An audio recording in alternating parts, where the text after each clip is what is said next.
इस्लाम मखाशेव versus इलिया टुपोरिया, ये fight इस time की सबसे एंटिसिपेटेड फाइट है। तो हमारे पास एक तरफ है इस्लाम मखाशेव जो अपनी डिवीजन में कंपटीशन को ऑलमोस्ट वाइप आउट कर चुका है, और दूसरी तरफ है इलिया टुपोरिया जिसने बैक टू बैक अपने डिवीजन के दोनों गोट्स को नॉकआउट करा है, और अब उसने अपने फेदरवेट टाइटल को वेकेट करके अलेक्जेंडर वोल्कानोव्स्की और डिएगो लोपेज के लिए छोड़ दिया है। तो चलो अब ये जानते हैं कि ये फाइट कौन जीतेगा। तो अगर बात करें इन दोनों की स्ट्राइकिंग की, तो इलिया के पास वो वन पंच नॉकआउट पावर है जो किसी भी फाइटर की बत्तियां बुझा सकती है, और इस्लाम के पास इस फाइट में एक हाइट एडवांटेज है। तो वो इलिया की बॉक्सिंग रेंज से दूर रहने को ट्राई करेगा, जैसे उसने अलेक्जेंडर वोल्कानोव्स्की के अगेंस्ट करा था, और ऑब्वियसली उसकी बॉक्सिंग इनफ नहीं रहेगी इलिया के साथ डिस्टेंस मेंटेन करने के लिए। तो उसको काफी सारी फ्रंट किक्स और बॉडी किक्स यूज करनी पड़ेंगी इलिया को दूर रखने के लिए। प्लस इलिया की लास्ट कुछ फाइट स्टडी करते हुए जो मैंने एक चीज नोटिस करी वो थी कि इलिया इन किक्स को इतने अच्छे से डिफेंड नहीं कर पाते अपने फाइटिंग स्टाइल की वजह से, और अगर इस्लाम में इलिया की इनमें से 2-3 किक्स कनेक्ट कर दी तो उससे इलिया के हैंड्स ड्रॉप होने शुरू हो जाएंगे, जिनसे हेड किक के लिए काफी अच्छी ओपनिंग मिल जाएगी। और ये सेटअप अलेक्जेंडर वोल्कानोव्स्की के अगेंस्ट भी इस्लाम ने काफी अच्छे से करा था। और जब भी इलिया किसी ऐसे फाइटर से फाइट कर रहा होता है जिसके अगेंस्ट उसको एक टेक डाउन थ्रेट होती है, तो वो अपनी बॉडी को काफी ज्यादा नीचे रखकर फाइट करता है टेक डाउन से बचने के लिए।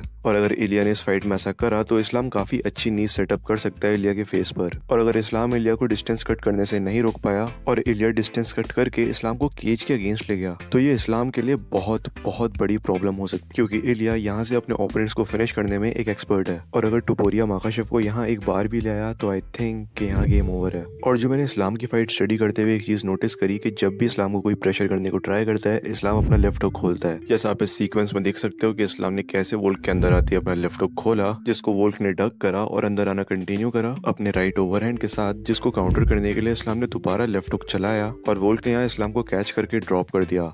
और आई थिंक कि अगर यहाँ पर वोल्कानोव्स्की की जगह इलिया टुपोरिया होता तो यहाँ इस्लाम का गेम ओवर था। तो चलो अब बात करते हैं इन दोनों की रेसलिंग और ग्राउंड गेम की। तो इस्लाम की रेसलिंग काफी हाई लेवल है और वो काफी अच्छे से केज को यूज करते हैं अपने ओपोनेंट्स को टेक डाउन करने के लिए। लेकिन अगर इस फाइट में इस्लाम केज के सेंटर में रहकर शूट करता है इलिया के लेग्स पर, तो आई थिंक उसको यहाँ पर इतना सक्सेस नहीं मिलेगा, क्योंकि इलिया टुपोरिया काफी छोटा है इस्लाम से हाइट में, और उसकी छोटी छोटी टांगे पकड़ने के लिए इस्लाम को बहुत ज्यादा नीचे जाना पड़ेगा। तो प्रोबेबली उसको इस फाइट में सक्सेसफुल टेक डाउन तभी मिलेंगे जब इलिया केज के अगेंस्ट होगा। और इस्लाम के बॉडी लॉक से टेक डाउन्स भी काफी अच्छे हैं। इस्लाम को थाई क्लिंच यूज करना भी काफी ज्यादा पसंद है, और इलिया को भी थाई क्लिंच में आते ही डस्टिन पोरियर की तरह अपने ओपोनेंट्स की बॉडी पर अटैक करना काफी पसंद है। लेकिन ऐसा करने से डस्टिन पोरियर का फेस इस्लाम को खुला मिल गया था और उसने यहाँ से काफी सारी नीज लैंड करी थी। और इलिया की हाइट डस्टिन पोरियर से काफी छोटी है, जिस वजह से उस पर ये नीज लैंड करना और भी ईजी होगा। और इस फाइट में काफी लोग जीतने के लिए इलिया को इसलिए पिक कर रहे हैं क्योंकि उनको लगता है कि इलिया को बस एक पंच चाहिए इस्लाम को नॉकआउट करने के लिए, और उसको ये पंच मारने का मौका कभी भी मिल सकता है। लेकिन मेरे ओपिनियन में आपको एग्री करने की जरूरत नहीं है इससे। इस्लाम को बस एक टेक डाउन और गार्ड पास चाहिए इलिया को फिनिश करने के लिए, क्योंकि देखो इलिया और ब्राइस मिचेल की फाइट में जब इलिया टुपोरिया को ब्राइस मिचेल ने एक टेक डाउन दे दिया था, तो इलिया ने यहाँ केज यूज करके या फिर अपनी बैक देकर खड़े होने को ट्राई नहीं करा, इंस्टेड उसने गार्ड पुल कर लिया। और अगर इलिया ने ये चीज इस्लाम के साथ करी तो प्रोबेबली इस्लाम के लिए इलिया का गार्ड पास करना इतना मुश्किल नहीं होगा, क्योंकि प्रोबेबली इस्लाम के पास इस फाइट में एक स्ट्रेंथ एडवांटेज होगा,